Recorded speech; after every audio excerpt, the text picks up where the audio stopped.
Hey everybody, JJ here again, putting this video out on Sunday, January 31st, 2020. It will be a late output on the day of Sunday, January 31st, so you may be watching this on Monday, February 1st. Either way, thank you for being here. Let's get into some news here.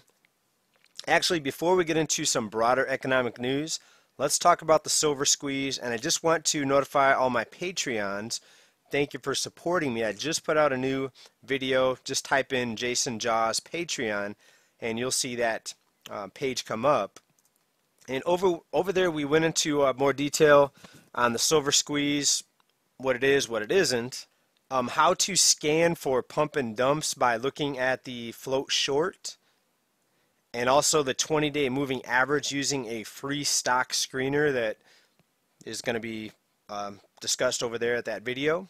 So again, just type in Jason Jaws Patreon and that page will come up. Or if you're a Patreon already, you already know where it's at.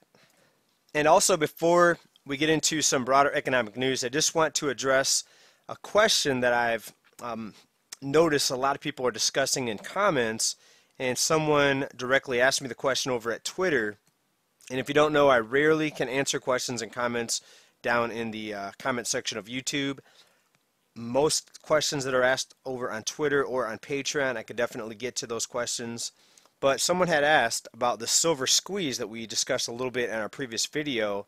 They asked the question, will holders of silver, bullion, and coins, and bars and such, will they be able to sell to the bullion dealers? Well, the answer is, in my opinion, yes. It's going to be likely that you'll be able to sell as long as the bullion dealers have back orders that they cannot fill because of lack of supply. So if there's going to be sales, and if sales are being held up because of lack of supply, yes, the bullion dealers, they will be buying your silver. And that's why sometimes when there's a supply crunch, the bullion dealers will delay the orders because they want to get enough in stock and buy enough to fill these orders. And sometimes they have the delays because they have to melt down the certain orders that are pending. They have to melt down the right type of coinage or bars.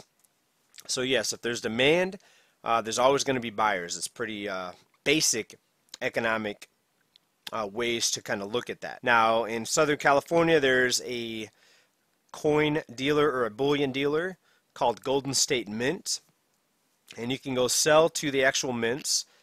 There's also SD Bullion up in Michigan. I believe they take physical, they buy physical. You may have to check with them because of the whole outbreak thing to see if they're seeing clients face to face or if they do it through the mail. I choose not to do it through the mail. But yes, you should be able to sell your silver if you see a huge run up. And like we talked about in our previous video, the one that's right here on Twitter, and if you just look back, you'll see the previous video, that I think that I'll be selling if it hits 100. I'll take some off the table, maybe 5% of my total holdings. I'll take if and when silver hits 100, which I think it will eventually. I'll probably never sell all my silver because you always want to hold on for some insane price move. What if it hits 1,000? You'll be kicking yourself if you sell everything at 100 when silver, if it hits 1,000. Okay, I'm not saying it's going to happen tomorrow, but I think it's definitely possible considering all the money printing that's going on right now in this crazy monetary system. Okay, so for more on that, check out the latest Patreon video. Let's get into some broader economic news right now.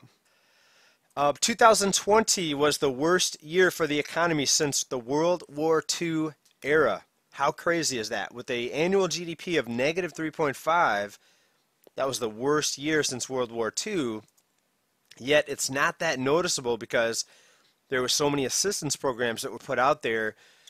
The millions of people that can't pay their rents, their mortgages, right? You're not seeing the real effects of this situation because of all the programs. Normally, you would see just tent cities popping up everywhere, people on every corner with signs begging for money. But with the level of propping that we're seeing, not just with the markets, but for individuals, the enhanced unemployment benefits, of course the stimulus checks, that's part of the overall picture here of all the rescue programs.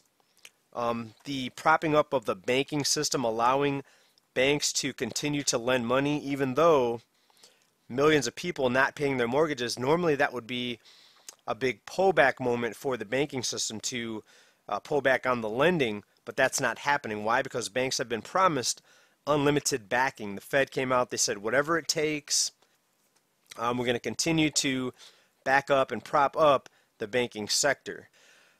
So this system will collapse, this economy will collapse, all bubbles burst, and there's going to be a lot of pain at some point. For now, they're keeping it propped up, but we're already starting to see some interesting things happen in the markets, in the stock market.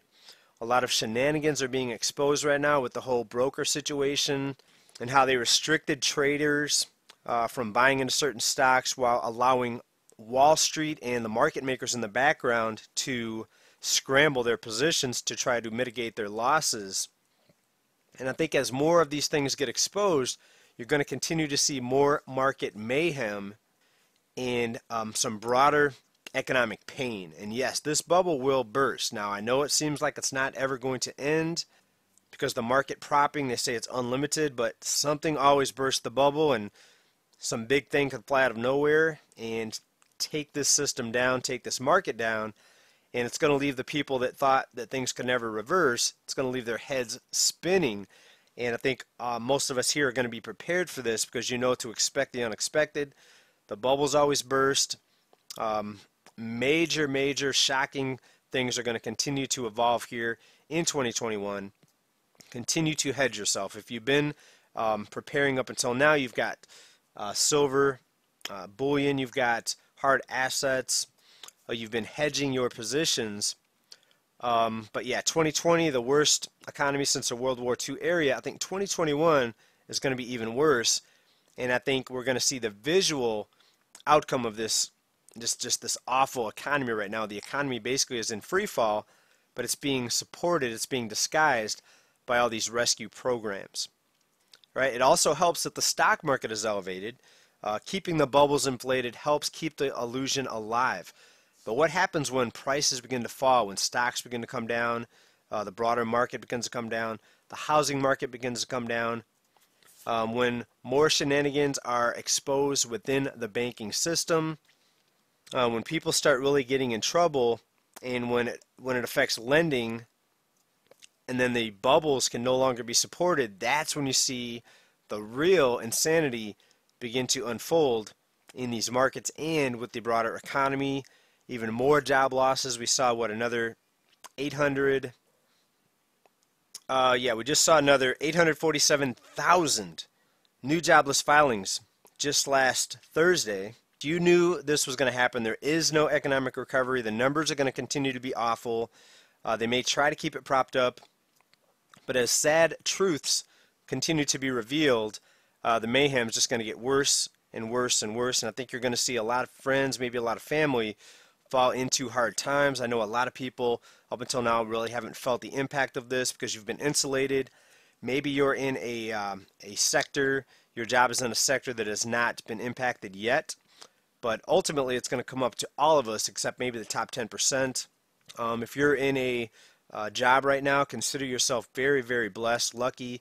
Maybe you were actually smart to pick the sector that you are employed in because you know it's an essential sector. A lot of people in the medical field are insulated from this up until now. But what happens when more people begin to lose their employer-based health benefits? Will the hospitals and healthcare workers, start seeing the effects of this as well? Right? Anything can happen. Just because you're safe now, don't think that you are safe tomorrow. And we all need to try to reduce our overhead. I know I'm going to be moving to hopefully a lower priced area when prices correct in the real estate market.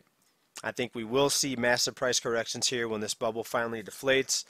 All bubbles come to an end, so stay safe on that end and stay prepared. That's going to be all for this report, everybody. Thanks for watching. Keep preparing, keep stacking, and we'll see you this week, and we'll see how things unfold. Be careful out there. Bye for now, everybody. Peace.